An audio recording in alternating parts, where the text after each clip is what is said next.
Stand by. The program will begin soon. Breaking: New York's highest court denies Trump's motion to stop his sentencing in Manhattan tomorrow with Stormy Daniels' campaign cover-up criminal case. Trump is getting sentenced tomorrow. This is yesterday, and will officially be a convicted felon forever. Forever? Forever, ever? Because, and I asked that question why. Why do I ask that question? He'll be a convicted felon forever. Except that if the conviction is overturned in the appeals process, you are no longer and never were a convicted felon. If your conviction is overturned in the appeals process, you are no longer and never were a felon.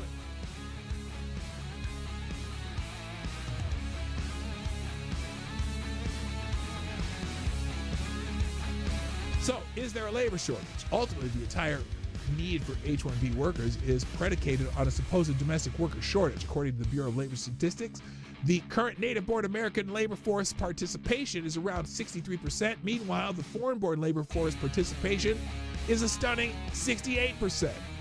Importantly, per the Wall Street Journal, census data show immigrants who arrived since the start of 2020 are more than twice as likely to lack a high school diploma as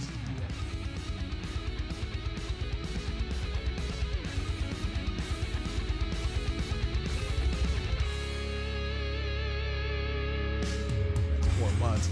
He beat not one but two Democratic opponents, swept all 7 swing states, and became the first Republican to win the popular vote in 20 years. He has realigned American politics, remaking the GOP and leaving the Democrats reckoning with what went awry. I'll tell you what went awry. They suck! Okay.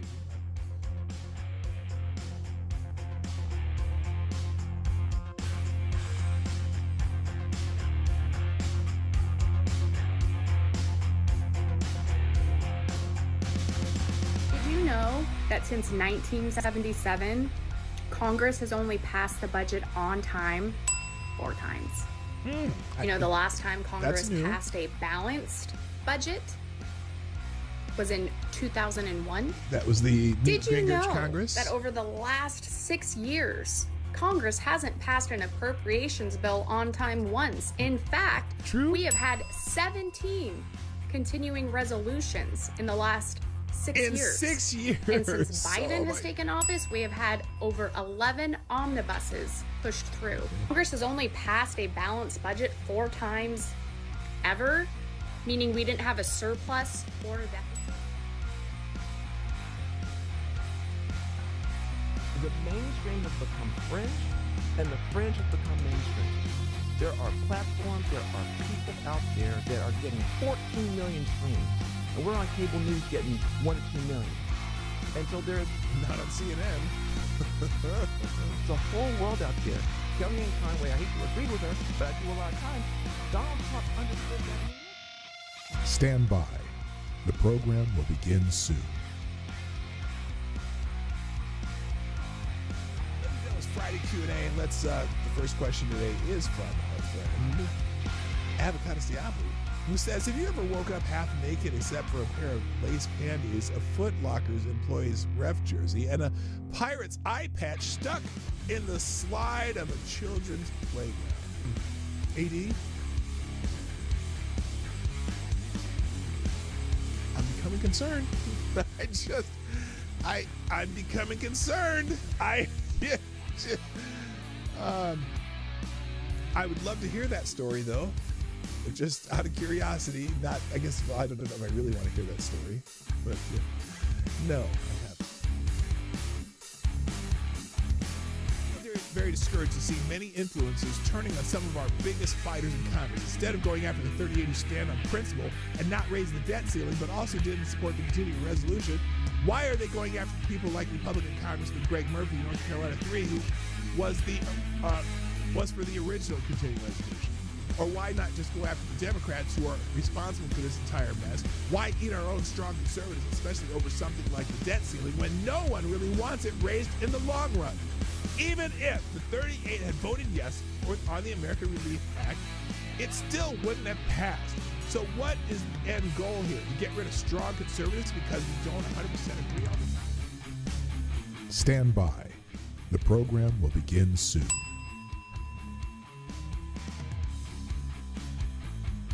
House report recommends FBI investigation into Liz Cheney with alleged witness tampering while on the J6 committee. So there's this seems to be blowing up in Liz Cheney's face as opposed to getting shot with birdshot by her dad.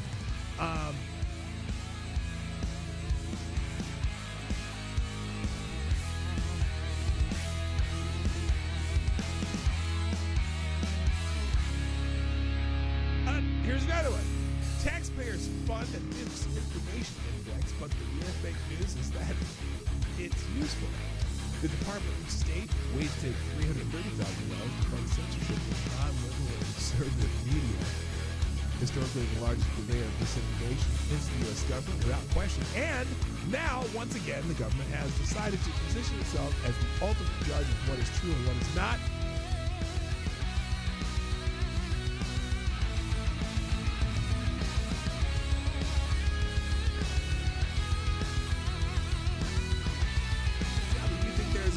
This an animal whose shit is actually super delicious. Oh my god.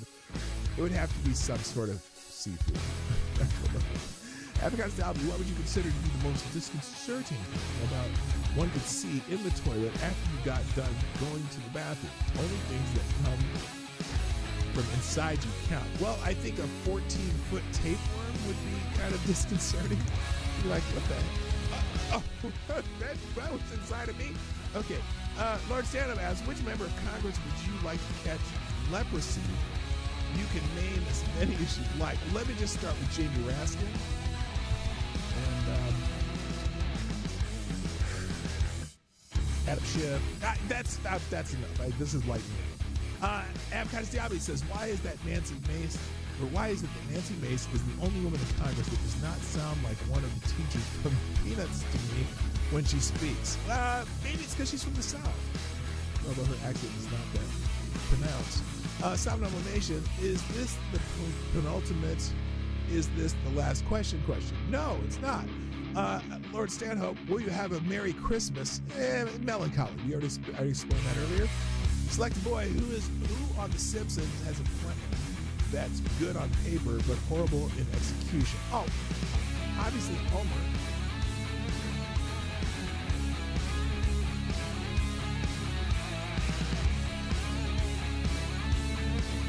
How many of you remember the name Crystal Magnum?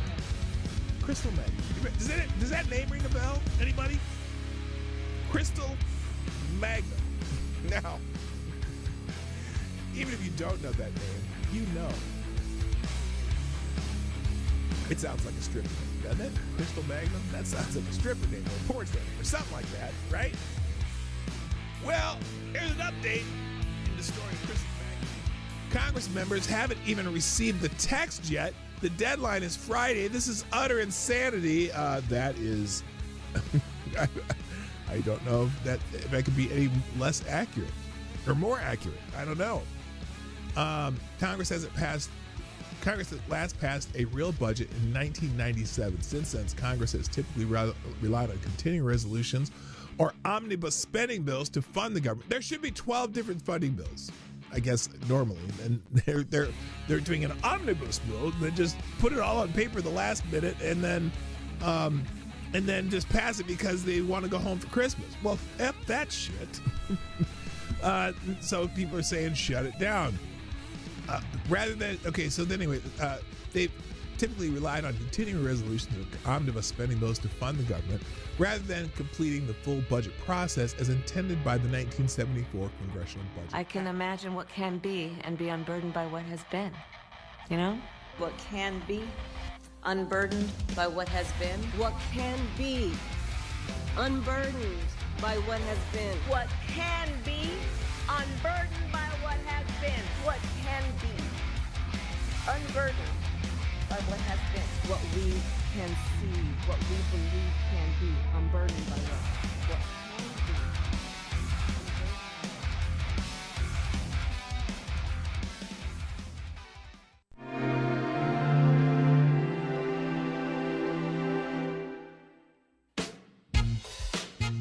Ladies and gentlemen, coming to you live from the Lucky Dog studio in a hidden location somewhere in the upper Midwest of the United States of America, it's a brother making his own way but with all the wrong opinions.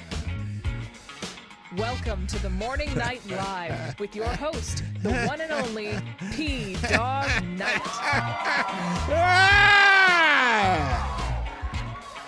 Yes! Yes! Yes! All right, hello, good morning. There we go. Good morning, everybody. Welcome to the Morning Night Live. I'm your host, Marty, also known as P-Dog Knight on the internet. Welcome back to the P-Dog Knight channel. Am I muted? No, I'm good. Why is this so soft today? I don't get it. I gotta check this monitor thing. Anyway, hi. It's the 14th of January, 2025. 6 days until Inauguration Day, and we got it. The smear report's out today, the Jack Smith report, which I call crying wolf, because what's the purpose? All it is again to smear the president and give Democrats a reason to try to possibly impeach him again or whatever. It's ridiculous because and I don't know why I'm talking about this right now, but it's like, okay, so a prosecutor gets to lay out his case before the public and then claim that he would have convicted Trump. Yeah, there's a whole lot to go over on that, because wouldn't you have to have a trial first? There's a whole lot of stuff that you kind of skip there, Jack. But we'll get to it. Whatever. So let's just say hi to those of us who are here, and then get this started. Why is this real? Oh, I know why. There. How's that better? Is that better? I bet that is better, isn't it? The gain was way down. I don't even. What was I? Oh, because I was making a video yesterday. I can't turn the gain up that high when I do a video, but when I'm doing the show, I have to have it up that high. Can you hear me better now? I bet you can. I know you can. Anyway, let's say hi to everybody and get this thing going, because I'm late as usual, or often, not always, but often. First in chat today, Somnambul Nation. Yes. Well done. Your refresh button works well. Good morning also to Tyler F. I've missed you, brother. JB's in the house also. Mike Savage, Blurg, and Ravon Harris, a.k.a. Novar Sarah. What up? Good morning also K Show, Kara Soldier, my favorite Canadian Jaeger pony. Did K Show. Okay. Avocados Diablo, what? You're not actually. Avocados Diablo, who's not actually here. Also, Attack Alpaca, good morning. Resolute Germ, what up? And now I'm at the bottom of the scrolling. Now, many of you are just appearing slowly and surely. And I didn't mean to call you Shirley, but if you do have a name and it's in the chat, I will say hi to you, of course. And there you go. The like to viewer ratio is less than desired, so if you can take care of that. Also, if you want to sponsor the show, pdognight.live. Also, if you haven't tweeted out the show, or at least replied to the daily announcement of the show on X, the app formerly known as Twitter, please click that link at the top and click the button and say, let's go, with the GIF, meme, whatever, something funny or something exciting. Which there's a couple of good ones here. Thank you, of course, always. Somnambul Nation has already done the job. Not only posted the show themselves, but let's go. Let the battle begin. I don't know what the hell is that from. Is that from Iron Chef? Is that what that is? Let the battle begin. In the very overwrought Japanese style, which is not a racist thing to say. Also, thank you, Mike Savage. Got us a let's go and a let us go. Also, Resolute Germ with a, oh yeah. You know me, Gene. I can't even do it. Elizabeth, get over here. Now, you don't know what I'm trying to say, but I am saying it. And if you can say it, I can say it. Yeah. Good old Macho Man Randy Savage. May he rest in peace. Randy Poffo is his real name. Randy Poffo. You know who Randy Poffo is? Anyway, yeah, that's Randy Savage's given name. So anyway, So let's just get into it because there's a whole lot of little topics that I foreshadowed in the tweet, and there's some stuff that came up that I didn't even know. I do have my cup of coffee. Today we're drinking out of the Austria cup with several different crests of different are these the different crests of the different states around Germany? I have no idea, but the cup is nice. And it keeps my coffee warm. So there you go. A nice cup of coffee to start the day. Oh, that's Iron Chef America with Mark Dacascos as the host. Okay, cool. Snap it to a Slim Jim. Oh, yeah. Anyway. The good old days of professional wrestling. Oh, Green Badger Outdoors also did one of these. Hang on. I just missed a few because they just showed up. Green Badger Outdoors got this one. Let's go. With the, that's from the Presidio, right? Or is that the one from Alcatraz? I don't know which one that is. Is that the same movie? Anyway, with Sean Connery. Well, I just think, it's been a nice day.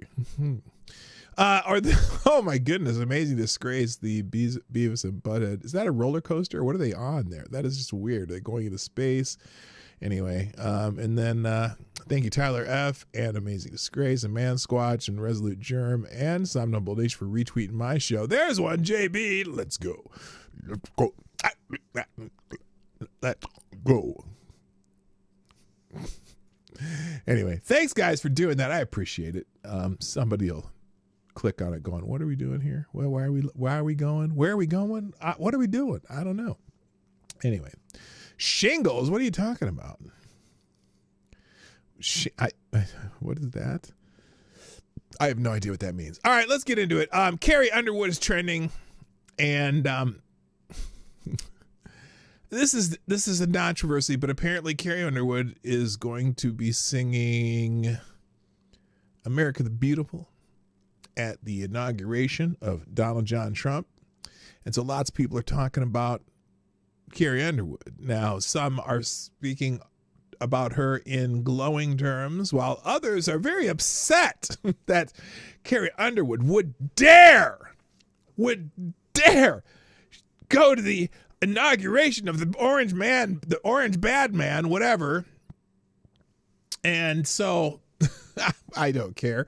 She's a fine singer and a fine individual, and she can sing. She can sing her ass off. So good for her. Now, Carrie. Now it's so funny.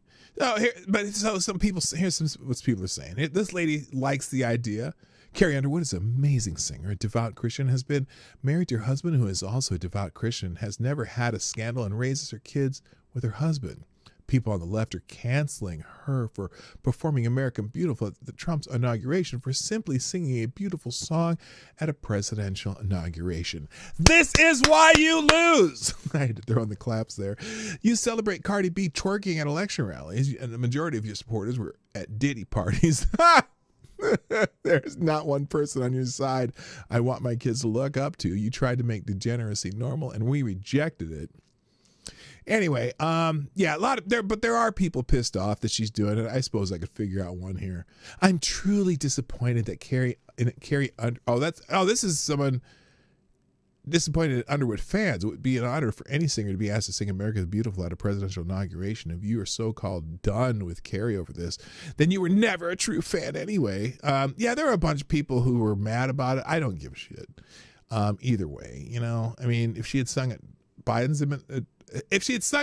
inauguration, would anyone on the right would complain? No. They just filled with hate.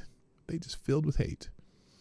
So anyway, Carrie Underwood is to Republicans what Taylor Swift is to Democrats, except Underwood has talent. Prove me wrong. Now, don't say that. Look, and I didn't even know she had any right-leaning anything. I never knew Carrie Underwood's politics. She didn't spend a whole lot of time talking about her politics. But lots of people are mad. Let's see. As expected, people aren't happy with Carrie Underwood performing a song at Trump's inauguration next week. Remember how conservatives threw a fit when Lady Gaga sang the Star Spangled Banner at Biden's ceremony? Oh, wait, they did it.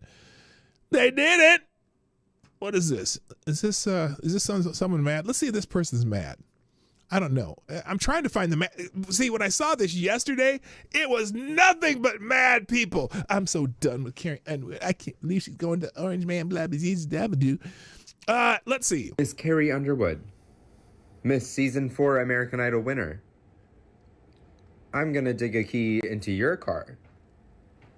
I'm gonna swing a Louisville Slugger to both your headlights. Oh, really? What are you doing? What are you doing singing the inauguration? No. Hello? I don't know. Miss, our time's that tough? Is no one listening to Before He Cheats anymore? Like, what's... What? Oh, I get it. I was like, that was the lines from the song Before He Cheats. I had to think about that because I thought, like, oh, are you threatening her? Carrie, baby. Oh, sorry. No. Miss Carrie Underwood. I'm sorry, hun. Miss Season 4. I'm sorry that you're so whatever. Hello, Trippy Liberty. What's up, my brother? Nice to see you. So anyway, there are people upset, but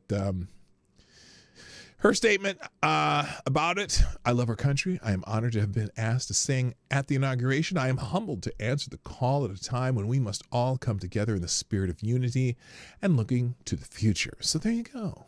There you go. Yeah, so anyway, I guess the people who are celebrating her doing it are overwhelming the people who are mad about it. So who cares if you're mad? If you're mad and you know it, kiss my ass. Okay, moving on. TikTok's trending. Now, did we talk about TikTok yesterday? Because they're, the ban deadline's coming up in 5 days where they're going to shut down TikTok America. And a lot of people are just, well, unfortunately, and I go to the damn thing, and it's all libs of TikTok. I don't want to talk about libs of TikTok. I want to about TikTok. Oh, wait a minute. I didn't even put this in the list today, but here's one that I gotta laugh about. So, Jennifer Rubin. You know Jennifer Rubin, the so-called conservative blogger at the Washington Post. She's leaving the Washington Post. Are you sad? I am devastated that Jennifer Rubin is leaving the Washington Post. But, ladies and gentlemen, fear not. I'm serious. Fear not, because Jennifer Rubin, and I don't even know if you know who she is. She's that weird fake conservative at the Washington Post. Fear not, Jennifer Rubin. Oh man, you have to see this. This is so awesome. Jennifer Rubin is got a new thing that she's going to be doing, and I can't. I'm sure everyone's just chomping at the bit for this. Just feel the excitement. Feel the excitement of this. I can't even describe. Oh man, here we go. Jennifer Rubin is back, baby. Watch. Hi, I'm Jen Rubin. Hi, Jen. Norm Eisen. And wait a minute. And Norm Eisen too. Oh my God. It's like the TDS Central. Anyway, I'm sorry. I'm gonna let you finish. To announce I am leaving the Washington Post in order to co-found with Norm an exciting new online platform. What is the it? Contrarian. We are going. The Contrarian. What an awesome name. What an awesome name for a site with Jen Rubin and Norm Eisen. The Contrarian. Two of the biggest establishment shills in journalism. But anyway, the Contrarian. What a great name. Going to bring you written material, podcast. Written material? Oh my goodness. I can't wait. Podcast. Wow. Interviews, social media. Yes. All in defense of democracy. Oh, in defense of democracy. Yes. I can't wait.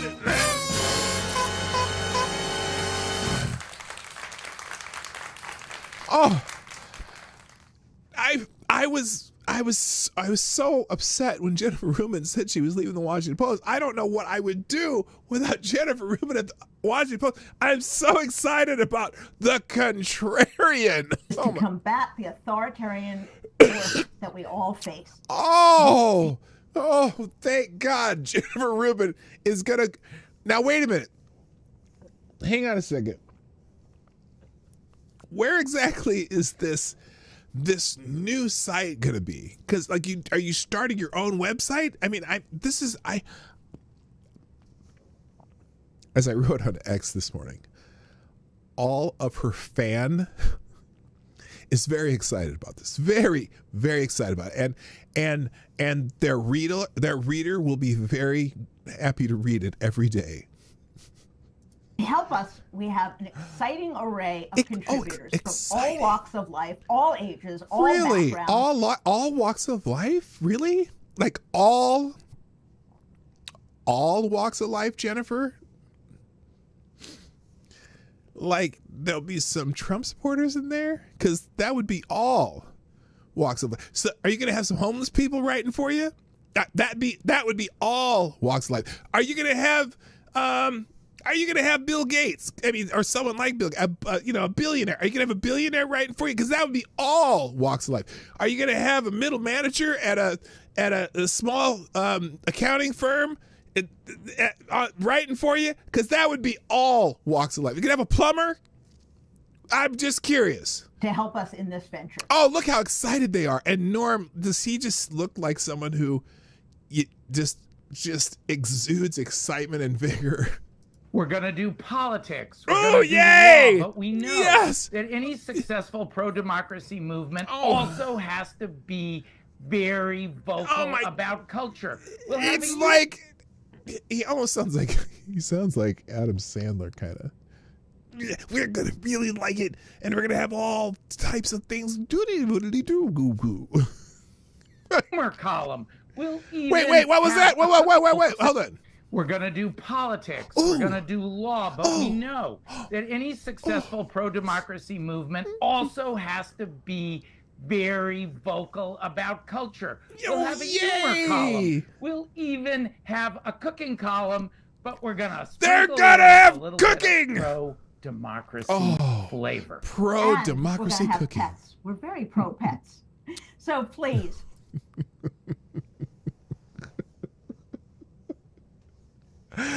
I know this doesn't sound as it may not be as funny to you it is to me. This looks like a Saturday Night Live skit where a couple's going to be doing some stuff on public access TV. Doesn't it? Is it just me? This is hilarious to me. First of all, nobody likes Jennifer Rubin. Nobody likes Jennifer Rubin. No one knows why she has gotten so much attention as the so-called, the Washington Post conservative blogger, because she's never been all that. It's not QVC. It sounds like that too. What up, John? How you doing? Oh boy, I want to know what these two cook. Yeah, I know. What cooking? I want to know what can Norm Eisen even make a pan of rice? I don't know. This is weird. Join us in this journey. We cannot. Oh, and by the way, they're not building their own website. They're going to put this on Substack. I'm like, you're not even. About you. We want your contributions, your No, input, you don't. You do not want my contributions. Although, now that I'm thinking about it, I might have to submit some stuff. I might have to get back into writing again just so I can submit stuff to the Contrarian. I wonder if you're allowed to be contrary to the Contrarian, though. Are you allowed to, you're allowed to spice it up a little bit and make it maybe stuff that they don't agree with? Look at these faces. Even this screen freeze screams exciting. Ideas. Thank you for joining the Contrarian. Nobody's joining. No one's joining, Norm. Oh my God. That is frightening. That is fucking frightening. Okay. The reason I was talking about TikTok, though. Oh, shut up, Jennifer. Sorry. It's in the background there. The TikTok, there's possibility of them shutting down And so what TikTok has been doing because they're shutting down American operations, right? For whatever reason. And I hope, I think it's a bad idea. I think this is as I said the other day, I think this is a Trojan horse for making it okay for the government to shut down other social media and shut down ideas and things like that. Okay, enough said about that. But what TikTok is doing now, since since the United States operations of TikTok is going to be shut down, they're recommending that people join Red Note. Now, Red Note it's kind of a Chinese version of TikTok, right? There's an alternative. It's the Chinese version. And so if they're going to shut down TikTok, well, the Red Note servers they're actually in China. The servers for TikTok America are in the United States. The servers for TikTok or Red Note, which is the Chinese version of TikTok, are in China. China is asshole. And lots of people are starting to download this app. So the Red Note was trending this morning, and a pseudo friend of the show, Ariana Jacobs, was explaining why maybe it's not a good idea for you to download the Chinese TikTok known as Red Note. So here's what she has to say about it. Not to be dramatic, but you should definitely be scared about Red Note being the #1 app in the App Store right now. We have turned to Red Note, to Zhaohongzhu, literally translated to the little red book. I'm Ari, and I've been in the trenches of social media since TikTok was still called Musical.ly. So let me break down what's actually going on right now. Red Note, aka Zhaohongzhu, is like if Pinterest and TikTok had a baby, and that baby was raised by the CCP in China. This was a book known as Quotations by Chairman Mao that he required everyone in communist China to have and to basically know. Here's why this app is raising major red flags. Their terms of service, they own your content forever, they can sell your face, and you'll make $0. And they're not shy about sharing your data with the Chinese government. Photos, location, even mic access. As a lawyer who works in tech, it drives me crazy how unserious so many even mic access of you are, especially when the government who's collecting the data is responsible for the genocide of the Uyghur people, the arrest of dissidents, actual state censorship, all the things you say you hate and you're afraid of happening here. You also freely just share your data with the Chinese government. And the wildest part, TikTok creators panicked over a ban are sprinting to this app. But guess what? If TikTok gets banned, Red Note is next. It's already baked into the legislation. Well, guess what, guys? Creators, Americans, besties, be careful what you download. If your child, teenager has this app, go delete it, please, and remind them about the Tide Pod Challenge. Red Note isn't a backup plan. It's a masterclass in bad decisions. You're welcome. So anyway, all these people are downloading Red Note. Some people are here talking about it. A lot of people put her video up. Leftists are now flocking to Red Note, an app owned by the Chinese government and a knockoff of TikTok. Users noticed that for some odd reason, Luigi Mangione is heavily promoted by the algorithm there. Yeah, they imagine that. So, American government banning TikTok because it's a Chinese app and your data needs to be protected. American citizens, fine. We're going over to Red Note, a Chinese app based in China. So don't do it. If you're a TikTok person, wait for Elon Musk to buy it or some shit. I don't know. There were some rumors of him possibly buying TikTok too. Well, believe it when I see it. Someone named Neil Gaiman is trending. I don't know. I don't know how you pronounce his name. Is it Gaiman, Gayman, whatever? And I don't even know about this story other than I keep seeing people talking about apparently. Please, everyone, listen to Neil Gaiman. He would want us to support the victims. So this has something to do with is this the thing going on over in Great Britain? On a day like today, it's worth saying, I believe survivors, men must not close our eyes and minds to what happens to women in this world. We must fight alongside them for them to be believed and at the ballot box and with art and by listening and change this world for the better. Okay, so this is The writer of Sandman, is that what he is? Okay, so he's the writer of DC Sandman. Well, and he's a very feminist man, you know, and you know, with feminist men, sometimes they turn out to be creepy MFers, and apparently it's uncanny how hard Neil Gaiman virtue signaled for feminism while he was degrading and abusing young girls. Apparently he's done some very bad things, and here's a thread on it. The media finally exposed Neil Gaiman's sick, perverted behavior. The publishing industry covered for the Sandman creator, and he used this fame to abuse young girls while covering it for himself by espousing feminism. Shocker! And it's worse than you think. So Neil Gaiman became famous for his work on the Sandman in comics. He gave signs of his proclivities with a fictional author character abusing the muse who begged to let her go. People hailed him for his dark and edgy content. His other books featured strange degeneracy as well. American Gods has a scene where a man gets his penis bit off, and when a car gets crashed, as well as a giant spider creature that swallows someone with her vagina. Okay, anyway, so the first allegation comes from a babysitter, Scarlett Pavlovich, who alleges Gaiman made her get in a bathtub where he showed up naked and abused her. He later allegedly made her lick her own poop and beat her with a belt to get himself off.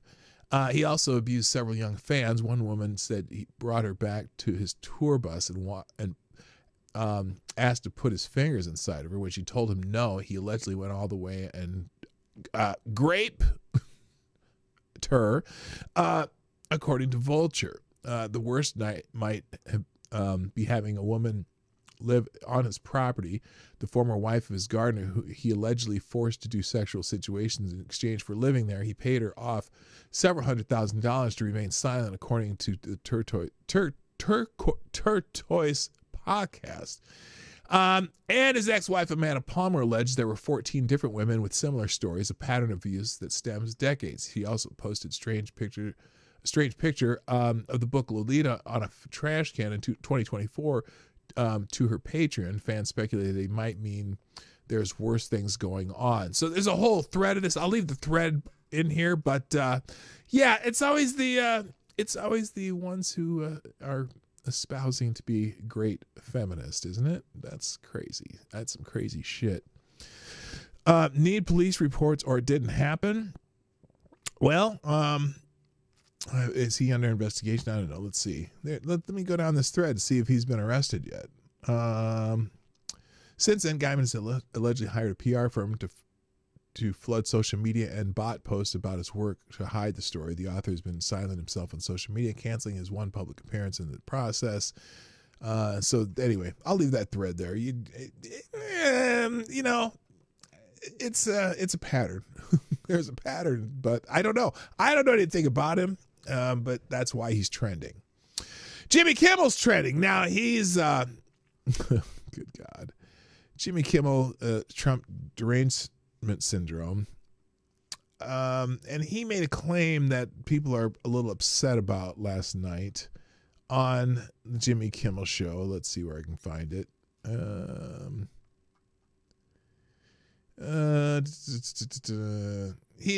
Well, you know, it's pretty typical Jimmy Kimmel, right? Let's just show this clip here. As you know, it has been a very scary, very stressful, very strange. Is he going to cry again? Where we work, where we live, where our kids go to school. We are back in our studio, which we had to evacuate on Wednesday. What's with him always that's our building right there, the El Capitan. That is how close this fire was to our theater here. Many of us had to leave our homes in a hurry. Some of our coworkers lost their homes. That's Hollywood. It's been terrible. It's been a terrible. Everyone who lives in the city knows someone. Most of us, multiple people, families, friends, colleagues, neighbors whose houses burned down. And the truth is, we don't even know if it's over. We had 100-mile-per-hour winds fueling this nightmare. As of tonight, the winds are back. And I think I speak for. I know people I often make fun of Jimmy Kimmel for being emotional, but I could understand maybe being emotional talking about this. If you have friends, you have, acquaintances, whatever, how close it is to everyone there in Los Angeles. So I can understand him getting a little emotional talking about it. But he, again, morphs it into Trump derangement syndrome. And I'll get to that in a minute. For all of us, when I say it has been a sickening, shocking, awful experience, but has also been, in a lot of ways, a beautiful experience because once again, we see our fellow men and women coming together to support each other. People who lost their own homes were out volunteering in parking lots, helping others who lost theirs. And tonight, I don't want to get into all the vile and irresponsible and stupid things our alleged future president and his gaggle of... So you have that, and then you're going to go right into Trump. I thought you were a comedy show, but he uses the opportunity to go after Trump. Scumbags chose to say during our darkest and most terrifying hour. The fact that they chose to attack our firefighters who... Okay, real quick.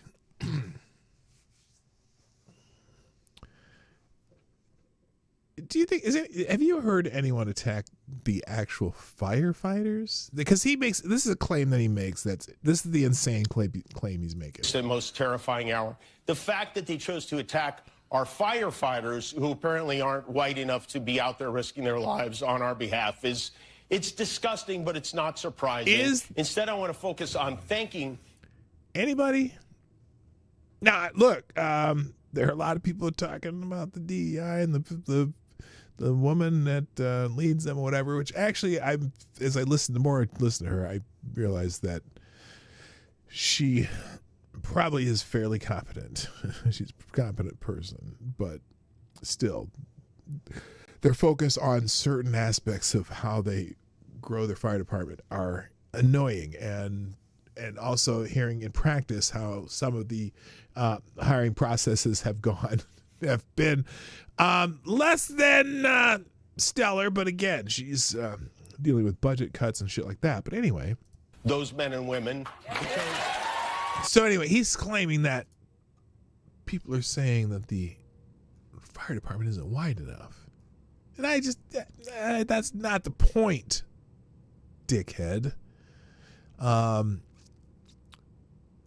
point is, if you are turning people away because of the color of their skin, or if you're focused so much on trying to get more people that are more like the fire chief into the ranks, with sometimes disregard for abilities, then that's a problem. Good morning, by the way. Oh, I'll get that. So anyway, that's why Jimmy Kimmel's trending. A lot of people are posting that particular clip.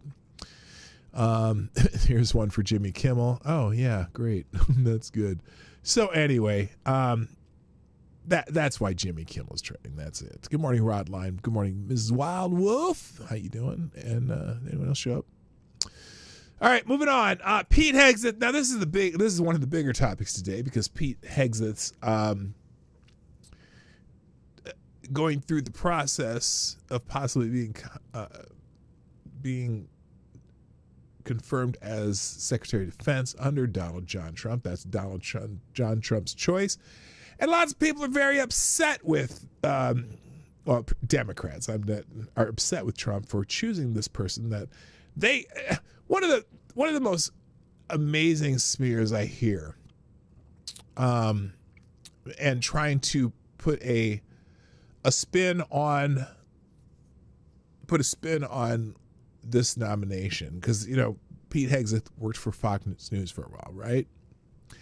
And one account, I think it was the Save Kamala Harris account, put this stupid. Oh, by the way, the confirmation hearings are going on right now. That's why he's trending right now. Was that you call a black woman with 20 years experience and a Harvard degree a DEI hire, but you pick some random Fox News host for Secretary of Defense?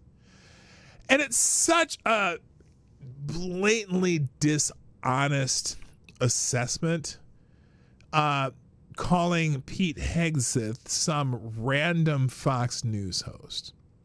Pete Hegseth has a undergrad degree from Princeton. He has a master's degree from Harvard. Has 20 years of combat military experience. He's an officer in the, I believe, the United States Army or whatever branch he's in.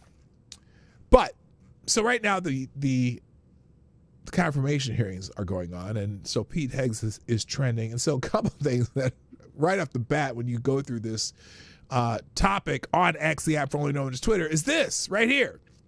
The same people who questioning whether Pete Hegseth is fit for the role of Secretary of Defense were just fine with this. this, and it's so funny. This Assistant Secretary of Health, I had never seen so much interest, newsworthiness, coverage of a Assistant Secretary of Health. This Dr. Rachel Levine,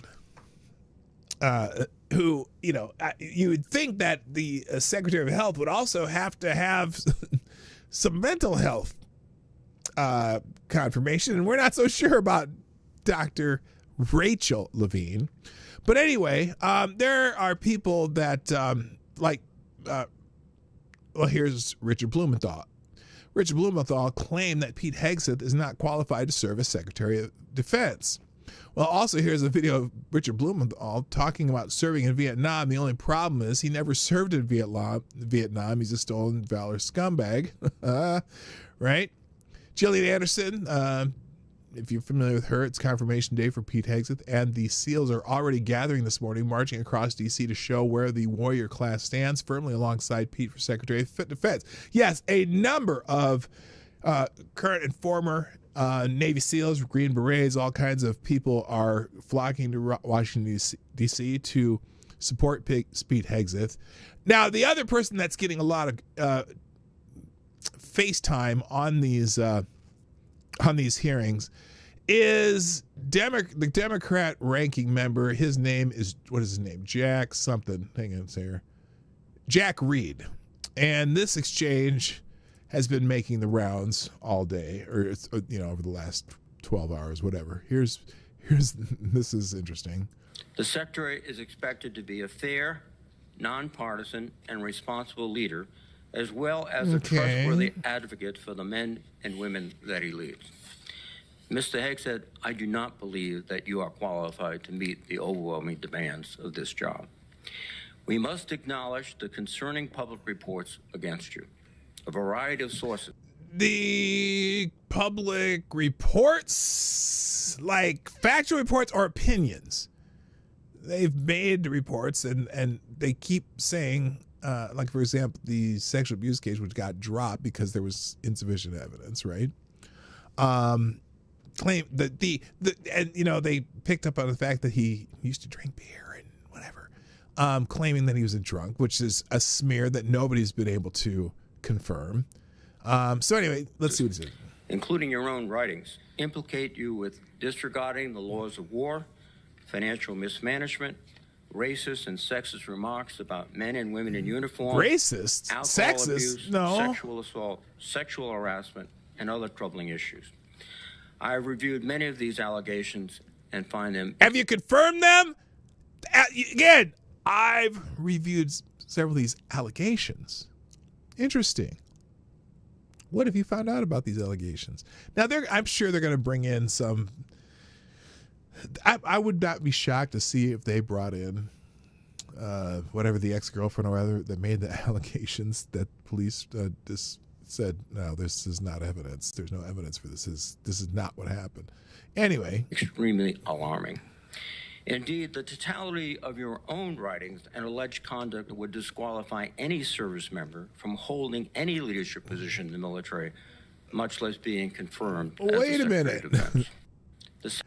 Except he was in leadership. He was an officer in the military. So what is he saying? I don't even understand that. So anyway, that is why Jack Reed is also trending. Now, Pete Hegseth just loudly proclaimed Jesus Christ as Lord and Savior during a confirmation opening statement. Here, this is just a short part of it. And as Jenny and I pray together every morning, all glory, regardless of the outcome, belongs to our Lord and Savior, Jesus Christ. His grace and mercy abounds each day. May his will be done. Okay, so that's in the opening statements. I wonder if I'm going to see if there's any other clips they've got here. By the way, veterans are loading up the Senate building for the confirmation. Here's a guy talking about that. All veterans for Pete Hegseth. Tim Kennedy right there, among others. All veterans here to support Pete. In fact, here's another breaking. Navy SEALs and veterans began arriving at 4 a.m. to support Pete Hegseth. A Navy SEAL who supports Pete Hegseth drops fiery statement about Biden's woke military, says the White House was being run by 25-year-old staffers for 4 years. Oh, snap. Let's see this one. It's the weak strategic leadership projected by the 25-year-old staffers that have been running the White House for 4 years. I stand corrected. Lloyd Austin, travesty. Former chairman of Joint Chiefs of Staff, Mark Milley, forget about it. Should be recalled on to active duty and court-martialed for what they did in Afghanistan. Pete. So veterans seem to be there are a contingent of veterans supporting Pete Hegseth. There's Secretary of Defense Pete Hegseth arrived at Capitol to restore competence and lethality to our military. We have his back. Oh, this is funny too. So at Jimmy Carter's funeral, so you know how people are mad at Pete Hegseth for the Jerusalem cross that he has tattooed to his chest? He has, which is basically the, isn't that from the 12th century, whatever, during the Crusades or whatever? He's been criticized for that. But at Jimmy Carter's funeral, that Jerusalem cross was on the front of the program, which is kind of funny. I don't need to play the video. Also, protesters have been at the confirmation hearing. Obviously, probably Code Pink people. Here we go. Members of the security. 8 billion to Israel to slaughter children. That's a recruiting crisis. Okay, so that's one that was taken out. Let's see if we can find here. Let's go down to some of these other. We already did Jack Reed, who's trending. Also, Christian Zionist. This is another one where they're claiming that he's whatever that means, a Christian Zionist. That's a new one. Officers enlisted, black and white, young and old, men and women, all Americans, all warriors. This hearing is for you. Thank you for figuratively and literally having my back. You are a misogynist. Not only that, you are a Christian Zionist. More protesters. Hello, Selected Boy. Oh, GDSOB. Good morning, Linda Hunter. What's up? And Selected Boy. Yeah, boy. That was kind of like a snoop.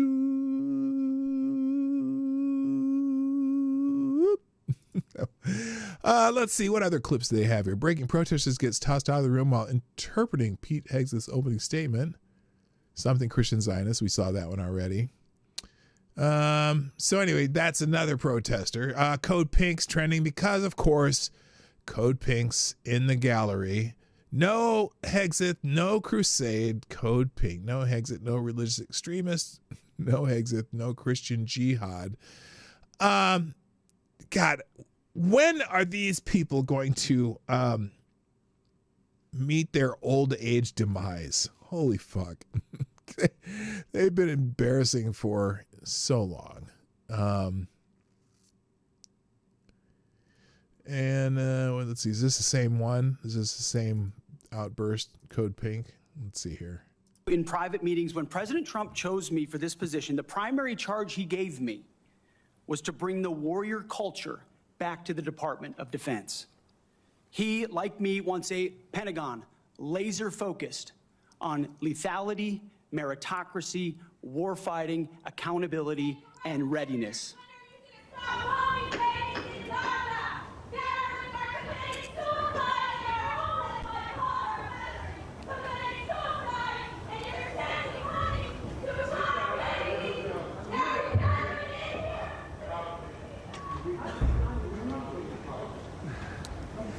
And it's almost like they time their little protests so they can all notice how the two in the video over here were filming it. Cause so they're trying to basically they're making performance art videos of them protesting so they can recruit more people. So anyway, there you go. That's why Pete Heggs, it's also Pentagon's trending. Oh, by the way, on the way to meet with a bunch of my fellow Navy SEALs and vets to show our strong, unified support for Pete Heggs. Should we read this one? How long is this one?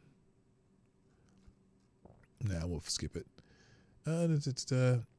Also, incoming Trump NSA Michael Waltz on the current state of the Pentagon. It's not working, and you all know it's not working. The Pentagon has continuously failed audits. Innovation is stalled. Morale is down. Standards have been weakened. So here's... Gentlemen,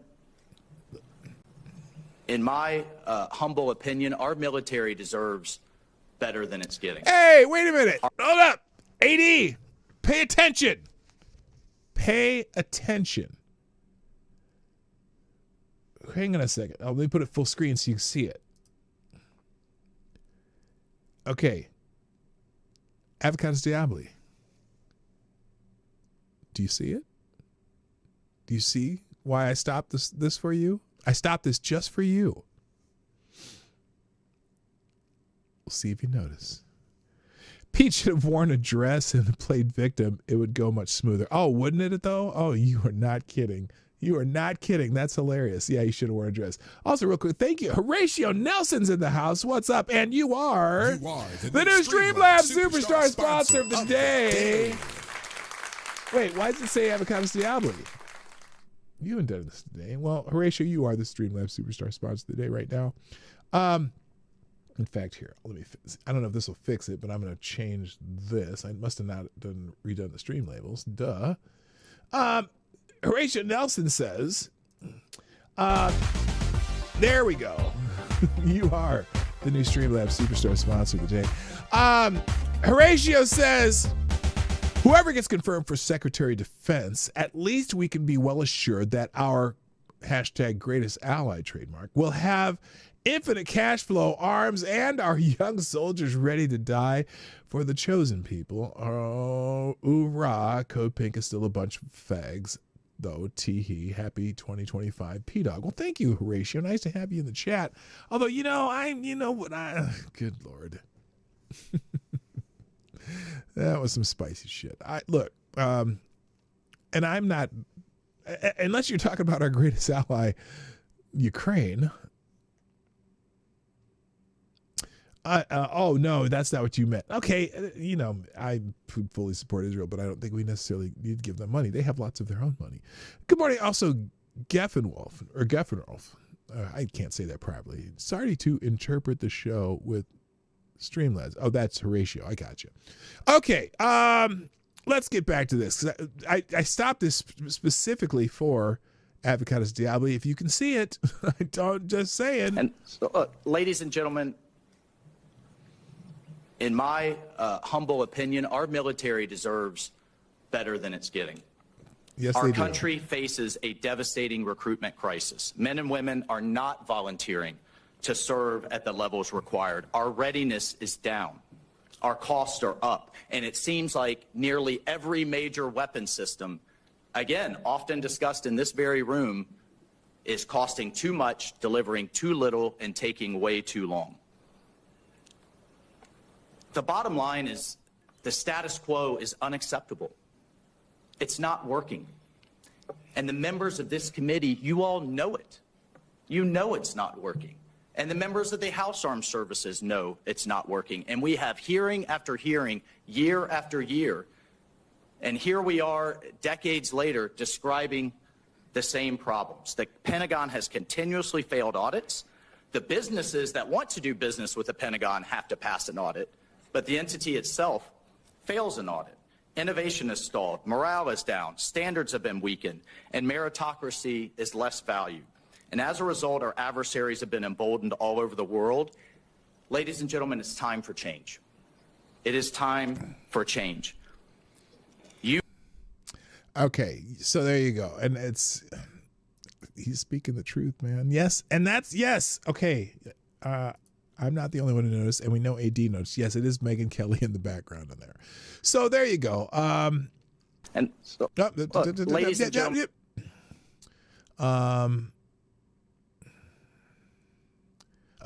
This afternoon, this is 1 hour ago, James O'Keefe said this. This afternoon, we're going to drop an investigative bombshell into the deep state. I've reached out to the Pentagon for comment, and they responded. They're taking this very seriously. Oh, I wonder what he's going to drop soon. So lots of people putting out that they're supporting Pete Hegseth. There you go. Pentagon insider identifies the deep state and describes what she has personally witnessed since the criminal enterprise hijacked the United States government on conspiracy date, November 3rd, 2020. Chairwoman, Joint Chief of Staff Mark Milley and Lloyd Austin should be court-martialed once for the crimes of treason coming January 20th, 2025. What is she saying here? This is interesting. I'm just randomly talking about stuff today. It's kind of funny to me. Maybe it's funny to you. I want to ask what the deep state is to you. Well, the deep state is a bunch of people, elites up in Washington, D.C., who think that they know better than we, the American people, on how to live our lives. This joke of a presidency, and that is exactly what it is. There's not been one policy that Biden or Harris that have put into place that has been successful in any regard. What is it that makes you say that 20 people are controlling? It's because I worked in the Pentagon after Trump left, and I can tell you, it's not what people think. It is absolutely a sham. There is no one actually leading this country, if you ask my opinion. From Secretary Austin and Mark Milley. Oh, no. There is somebody leading the country. It's that little group of handlers in the White House who are pulling the strings on Joe Biden. Because Joe Biden's not 100% there, so they can do whatever the hell they want and put his name on it. And they've been doing it for 4 years. That's who's in charge, and that's the problem. I'm not gonna watch the rest of that, but I will put a separate link to it. So there you go. Let's get to. Well, I had one other thing. Oh, let's talk about Jack Smith before I go. And this report that Jack Smith has dropped that people are talking about because it's important. And Lloyd Austin is trending too.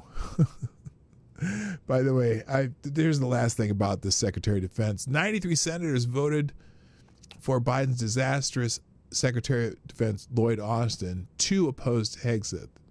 Hegseth must be confirmed.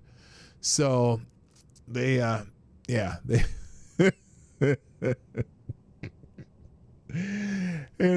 Lloyd Austin, mask and visor Lloyd.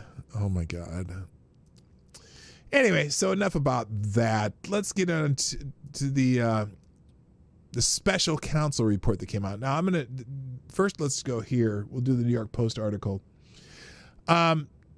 Because Jack Smith has made an interesting claim that Trump would have been convicted in election interference case had he not won the election, according to Jack Smith's report. Now, that's it. First of all, that alone is a very amazing statement from Jack Smith because somehow he thinks that would have been guaranteed.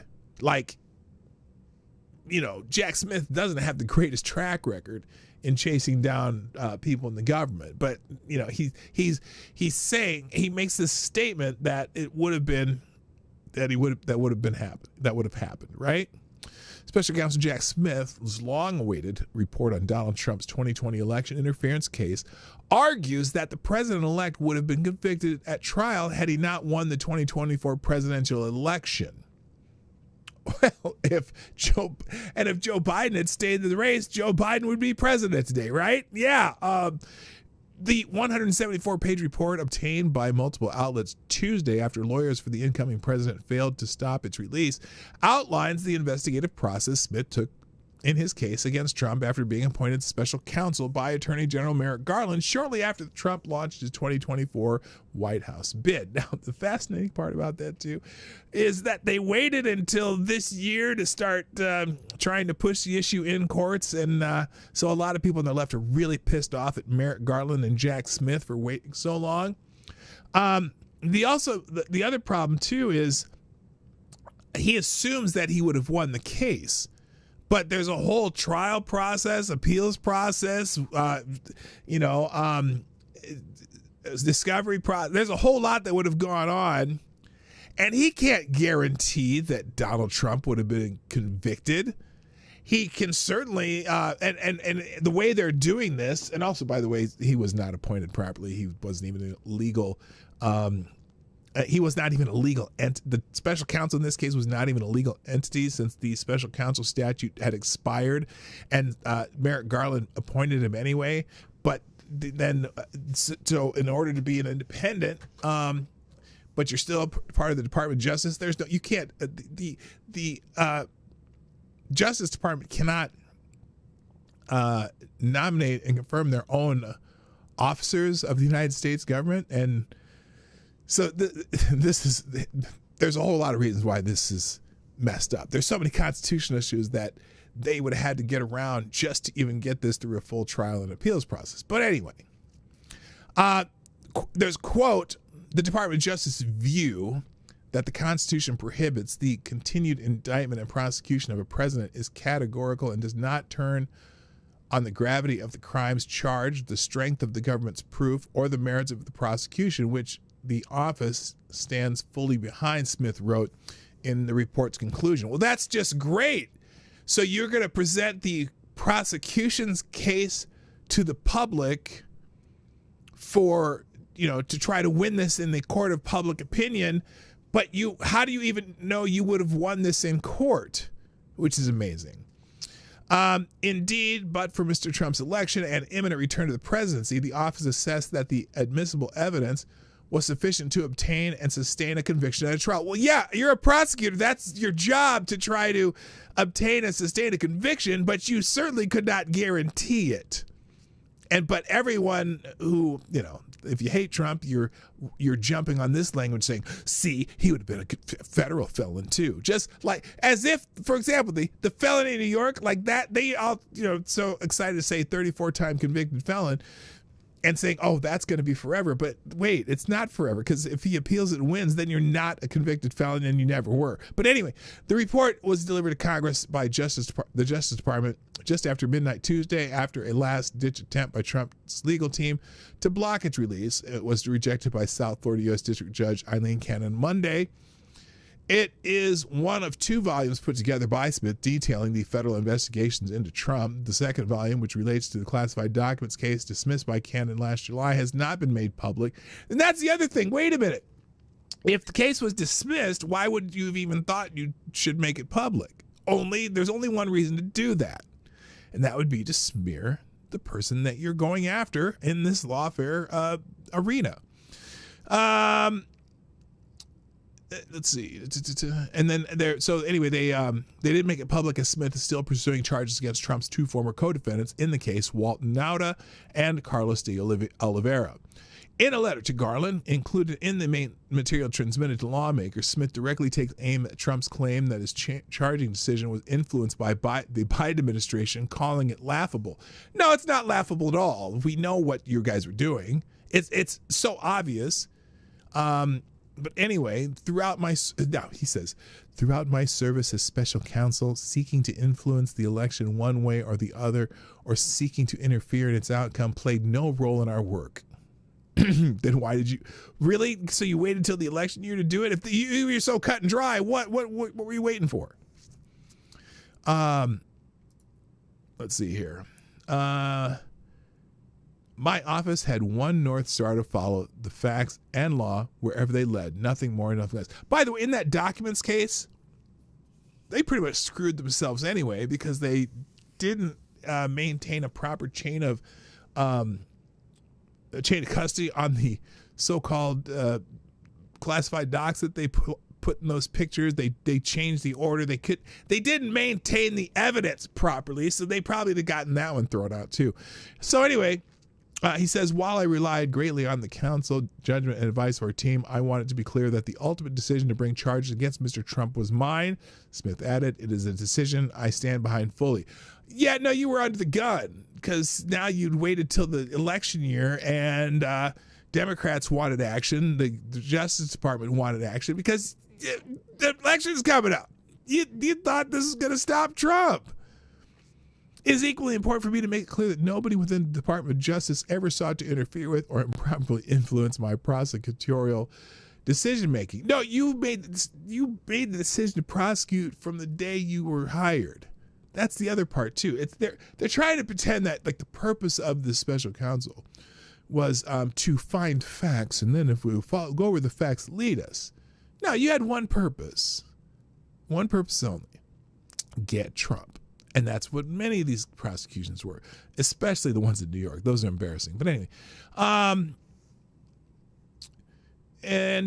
let's see. And to all who know me well, the claim for Mr. Trump that my decisions to prosecute were influenced or directed by the Biden administration. I already said that. Trump hit back at Smith, slamming him as a deranged and lame-brained prosecutor in a Truth Social post after the report was released. Deranged Jack Smith was able to successfully prosecute the political opponent of his boss, crooked Joe Biden. And he ends up writing another report based on information that the Unselect Committee of Political Hacks and Thugs illegally destroyed and deleted, because it showed how totally innocent I was and how completely guilty Nancy Pelosi and others were, the president-elect wrote, referring to files that the now disbanded House Select January 6th committee deleted before Republicans gained control of the lower chamber in 2003. So there you go. That's the New York Post on this. So the hubbub, some people are saying, lawyer up, Jack Smith. Justice is coming on January 20th. Nobody is above the law. Why? Well, let's see what they post here. This is the same thing they said Donald Trump said. To show you how desperate deranged Jack Smith is, he released his fake findings at 1 a.m. in the morning. Did he say that the Unselect Committee illegally destroyed and deleted all of the evidence? Okay, that's something else. Hi, Horatio, by the way, let me do this before I forget. Thank you, Horatio. You are still the Streamlabs Superstar sponsor of the day, dropping another tray in the tip jar. Just curious, have you covered this story before? Hindu sex cult that brands children and women with irons made. This statue, it's been getting protests every couple weeks from local Christians and anti-immigration activists. You know what? I don't know what you're talking about here. Let me, I'm going to click the link. I'm afraid I'm going to cover up first. What is this? Oh my God. What? Okay, well we'll finish with that. How about that? Thank you, Horatio. Viva Fry, internet lawyer and now Florida resident, former Canadian, says, you want to know what a dirty legal wrap-up smear the freshly released Jack Smith report is? The report admits they contemplated but declined charging Trump with a violation of the Insurrection Act, which means they tried to impeach Trump for something prosecutors decided he could not be charged with. Worse still, the report claims, quote, courts have found or described the attack on the Capitol was an insurrection, citing the Colorado decision, which was unanimously overturned by the Supreme Court. Jack Smith, Merrick Garland, and the entire Biden administration are criminals of the highest order. And then he posts the links to the two sections that he's referencing here. Other people talking about this. Hey, look, Jack Smith released his report. Jack Smith released his report over here. See, nobody cares. Well, obviously we got Donald Trump torching Jack Smith. We need to see Jack Smith prosecuted for what he has done and who was behind it. Tampering with evidence is third-degree felony, punishable by 2 to 10 years in prison and fines up to $10,000. Jack Smith tampered with evidence and brought incriminating props to the Mar-a-Lago raid. Jack Smith must be arrested. Yeah, so this famous photo right here, here, it's the bottom here. At the bottom, this little photo that you can't see my cursor. Why isn't my cursor showing up? Anyway, down in the lower right-hand corner here, remember the famous photo of the FBI having he had classified documents just strewn all over the floor, and then they had all these little cover pages on them. Yeah, they brought those cover pages as props. Those were not real. Good morning, P-Dog. Jack Smith. I think Michael Avenatti is seeking clients. He defends people who sell themselves for money. Good morning, Woo, my friend. Now What Studios, my dear friend from high school. How you doing? Let's see. All right, we're gonna finish up this up. Oh, here it is. Wesley Hunt says one by one, Biden's house of cards is falling as Jack Smith resigns from the Justice Department. This weekend, the administration's use of lawfare against their political opponent was disgraceful and cost the taxpayers over $50 million. By the way, this also, let me show you this real quick. Alleged election handling of classified documents. Right there. That picture right there. You know how they always show this picture of all these boxes? They talk classified documents. And they show this big old thing of boxes, trying to imply that everything in these boxes was classified material. Y'all know it wasn't, right? That's just, they have boxes of everything they took from the White House, personal papers, this and that, whatever. And so there's a handful of classified documents amongst all those boxes. Now, I still want to see the report because I haven't seen the whole thing, because I want to see exactly if they name any of the classified documents. They probably didn't, but what volume of classified documents they're saying that Donald Trump supposedly took. And by the way, they were moved while he was the president of the United States, so he had certainly the right to access to them. It's funny, they always forget to mention, he was the president when they moved these documents, and he's not the first president to have documents in their home. In fact, there's a famous sock drawer by a certain president that also did things with cigars. That after his presidency, the court said, that can be his material. That's why they came up with the Presidential Records Act, because of that particular president.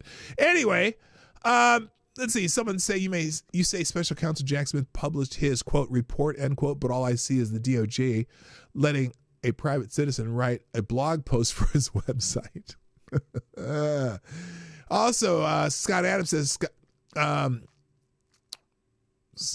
Jack Smith says Trump made some obviously false claims about the 2020 election rigging. Imagine using, quote, obviously false, end quote, as a standard for truth in 2025. Most of the mainstream news about Trump for years has been obviously false, and half of the country believed it anyway. Jack Smith says his team was totally non-political, which is obviously false, but he said it anyway.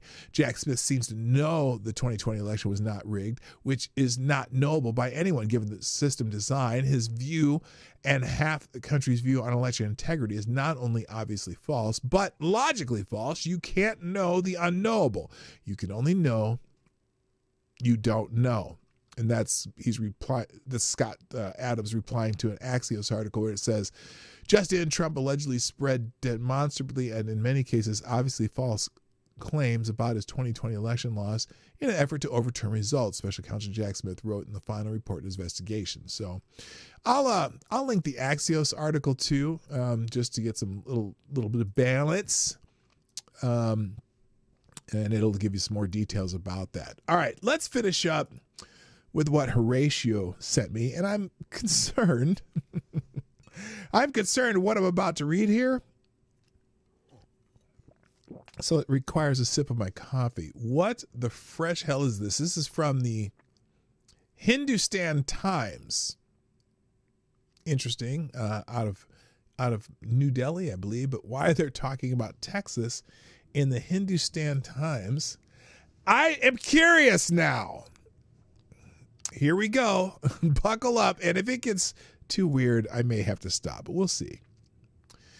A grand Pratishta ceremony was held in Texas on Sunday, August 18th, where a 90-foot tall Hanuman statue was inaugurated. A grand Pratishta ceremony was held in Houston, Texas on Sunday, August 18th. Okay, that's the same as the sub-headline. I hate when they do that. This is the third tallest statue in the United States, according to Latestly. The statue was named State of Union, and it commemorates Lord Hanuman's role in reuniting Sri Rama and Sita. Where are we going with this? Where are we going with this? The temple has been built in the Sri Ashtalakshmi Temple in Sugar Land, Texas. The visionary behind the project happens to be His Holiness Sri Chinnayar Swamiji. Okay. The website of the State Statue of Union says that this statue is North Texas' tallest statue of Lord Hanuman, who is an embodiment of strength, devotion, selfless service, and okay, what am I reading here? And I will. Here's the. Let's go to the Texas article because I too many words. Okay, here.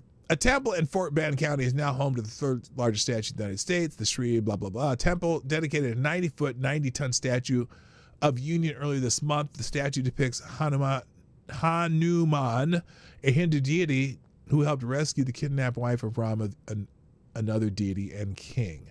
Hanuman is a symbol of uniting communities, uniting people behind a goal, and Vijay Srinathashamya, the temple's vice president, he's an example of good spiritual leader because he brings people together. The statue was designed in India by His Holiness, okay, that person. The parts were manufactured in China, then shipped to the United States and assembled at the temple. Prasad Garaju, the temple's president, said there's a reason behind the statue's height and weight. 90 is a very significant number. It's an auspicious number, he said. According to the World Atlas, the Statue of Liberty is the tallest statue in the United States at 151 feet, excluding the pedestal, followed by Pegasus and the Dragon at 110 feet in Florida. The statue depicts Hanuman as a human figure with a monkey's face, his palms facing forward as a sign of benevolence. It is really Hanuman's blessing to the public or to all the devotees. While the temple has a Sugar Land address, it is located in the extraterritorial jurisdiction of Houston, meaning the latter was responsible for issuing permits to the temple. According to Newsweek, the statue received backlash from some Christian conservatives on social media, but Srinathashamya, the temple's vice president, said he saw nothing but support when obtaining the permits from the city of Houston. Many people in the community have given positive feedback about the statue. There's nothing in this that puts somebody else's religion down, he said. In fact, the folks who worked on the project locally and supported it have come from all sorts of faiths, and they appreciate it. Why am I reading this? Oh, because thank you, Horatio Nelson, explaining why he put the group that runs the temple is a sex cult that is banned in India because their leader is a R-wordist and pederast.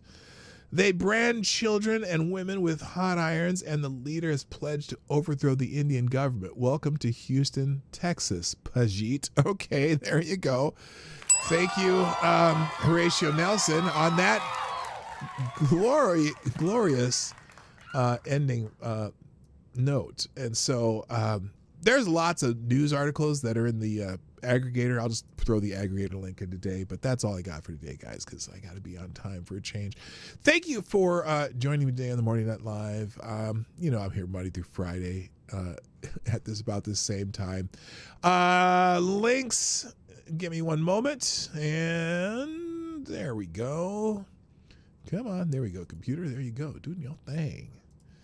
All right, here come the links. They'll be in the description also.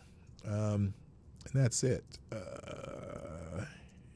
Here are the links. There we go. There's the links. I'll drop in the description. I got to go. Thanks you. See you tomorrow. My name's P-Dog Knight, and I'm out of here. 6 days, people. 6 days. Hey, this is P-Dog Knight, and thank you for watching today on the P-Dog Knight channel.